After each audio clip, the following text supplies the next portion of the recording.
Kita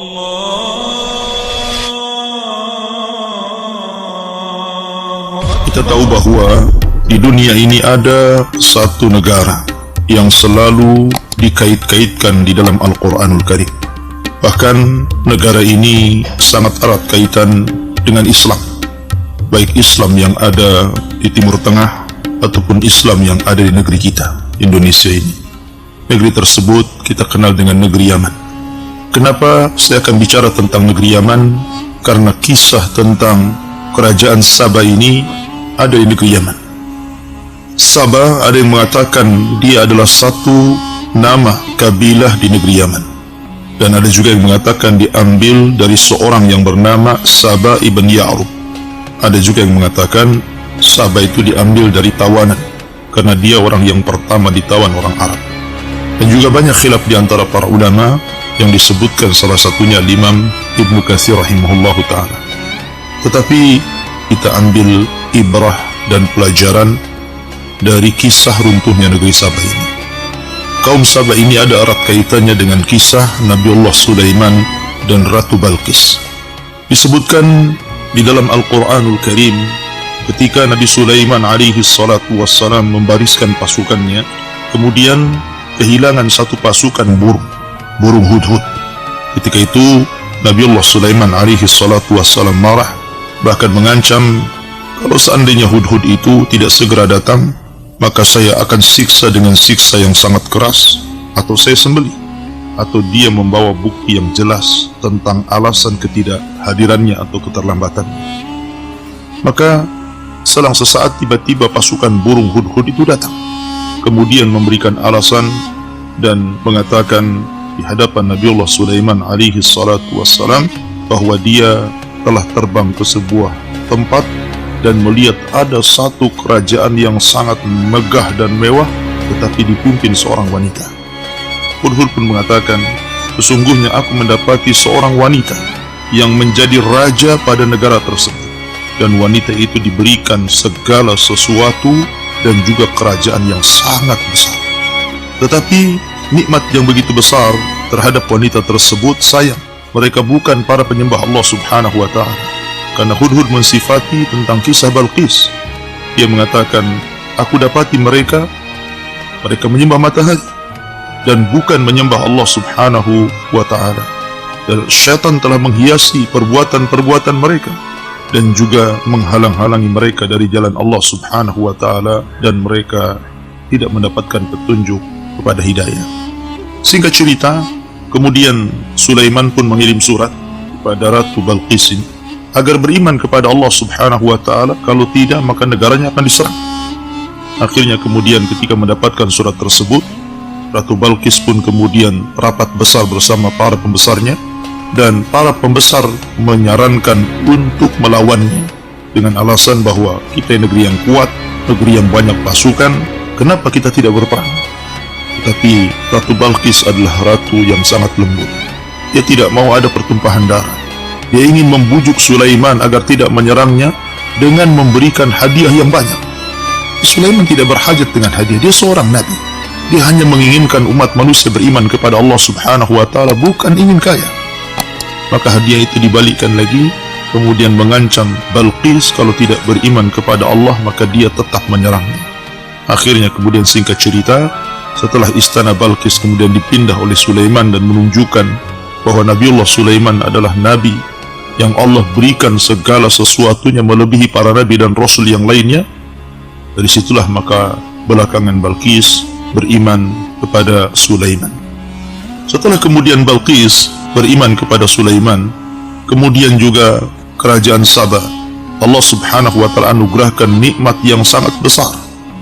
Kenikmatan kaum Sabah ini membuat cemburu daerah-daerah yang lainnya, karena begitu suburnya, begitu indahnya.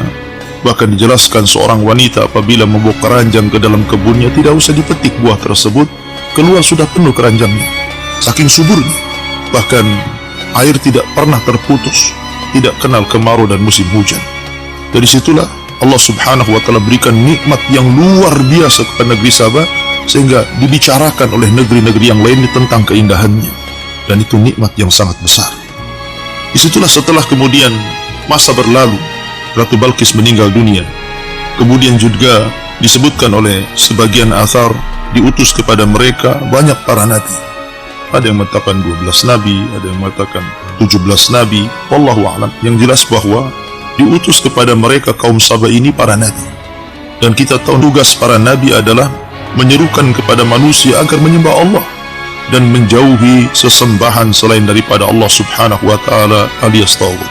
Allah mengatakan, walaqad ba'athna fi kulli ummatin rasulan an ya'budullaha wajtanibu taghut. Dan kami utus pada tiap-tiap negeri seorang rasul, bahkan bukan hanya seorang rasul. Buktinya negeri Sabah beberapa rasul. Bahkan dalam surah Yasin dijelaskan ada satu daerah yang diutus 3 rasul sekaligus. Tugas mereka hanya satu, mentauhidkan Allah, mengajak manusia untuk mengesahkan Allah, mengajak manusia untuk menunggalkan Allah dan menjauhi sesembahan selain daripada Allah alias taghut. Itu tugas mereka. Nah, kemudian sebagian beriman dan sebagian kufur. Dan itulah tabiat dakwah. Orang yang menyerukan kepada tauhid, pasti manusia akan terpecah menjadi 2 kelompok. Ada yang ikut, ada yang menolak. Yang menolak terpecah menjadi berapa kelompok. Ada yang menolak tapi diam saja, tapi ada juga yang menolak dengan cara kemudian membantah, bahkan kemudian melawan. Dan itulah tabiat dakwah. Apabila seorang mendakwakan dakwah tauhid, pasti seseorang akan diuji, bahkan terkadang juga bukan hanya diuji, tapi terkadang juga disakiti. Negeri Sabah ini adalah negeri yang sangat indah. Bahkan dikatakan di zaman itu negeri tersebut adalah sebesar-besarnya kebaikan yang Allah berikan kepada negeri tersebut. Demikian karena mereka sangat erat memegang Taurat. Ketika Allah subhanahu wa ta'ala berkahi negeri tersebut, disebabkan karena mereka memegang Taurat. Betul-betul mereka beragama di atas agama ahli kitab.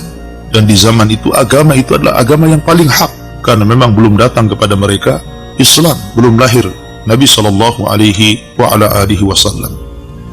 Tetapi kemudian seiring dengan Nabi mereka satu persatu kemudian meninggalkan mereka, meninggal. Maka dijelaskan abad yang keempat sebelum Masehi, mulailah kemudian mereka bergeser, tauhid mereka bergeser menjadi para penyembah berhala.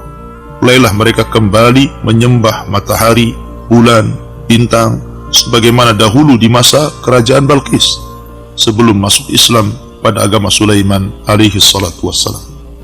Dan kita tahu bahwa dosa yang tidak terampuni adalah dosa syirik, dan justru syirik itulah yang mengundang azab Allah subhanahu wa ta'ala. Akhirnya kemudian Allah subhanahu wa ta'ala pun murka karena mereka kemudian melakukan 2 kekufuran. Pertama, kufur nikmat. Ketika Allah subhanahu wa ta'ala berikan kesenangan kepada mereka, setiap safar mereka tidak perlu bawa perbekalan. Kenapa? Karena 10 hari mereka berjalan, di kiri kanan mereka ada kebun dan buah-buahan. Mereka tinggal petik saja. Plus juga mereka diberikan keamanan. Mereka safar ke kabilah manapun tidak ada yang mencuri, karena semua kaya. Semua Allah berikan nikmat. Dan yang lebih parah, mereka kufur, bukan hanya kufur nikmat, tapi kufur dalam agama. Mereka mulai menyembah berhala, menyembah matahari, menyembah bulan, menyembah bintang, dan begitu seterusnya. Dari sini Allah subhanahu wa ta'ala mengirimkan tikus-tikus besar sebesar kucing. Akhirnya kemudian menggerogoti bendungan Ma'rib, yang merupakan bendungan yang membendung air di antara 2 bukit. Dari sinilah seluruh kebun-kebun Sabah dialiri. Ketika kemudian bendungan itu dihancurkan oleh Allah, digerogoti oleh tikus-tikus besar, akhirnya terjadi bencana hebat.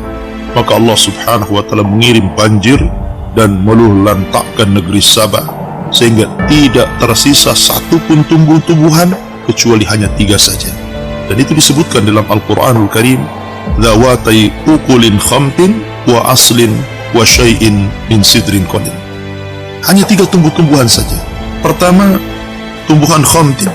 Khamtin itu tumbuhan yang berduri, tapi buahnya tidak bisa dimakan karena pahit. Kemudian aslin. Aslin tidak berbuah. Pohonnya berduri, hanya bisa untuk diambil naungannya. Kemudian wa syai'in min sidrin qalil, ma'ruf, pohon sidr. Kadang berbuah setahun sekali, itu pun tidak mencukupi mereka. Dan itu azab Allah subhanahu wa ta'ala.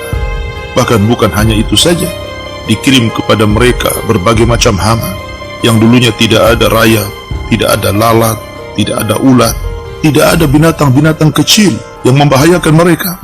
Tapi setelah Allah subhanahu wa ta'ala mengazab negeri Ma'rib, negeri Sabah, maka sampai hari ini negeri tersebut tidak sesubur yang diceritakan Al-Quran, dan menjadi cemburu seluruh kabilah-kabilah Arab karena indah dan suburnya, karena Allah menggambarkan baldatun thayyibatun wa rabbun ghafur, negeri yang baik dan Allah zat yang maha mengampun.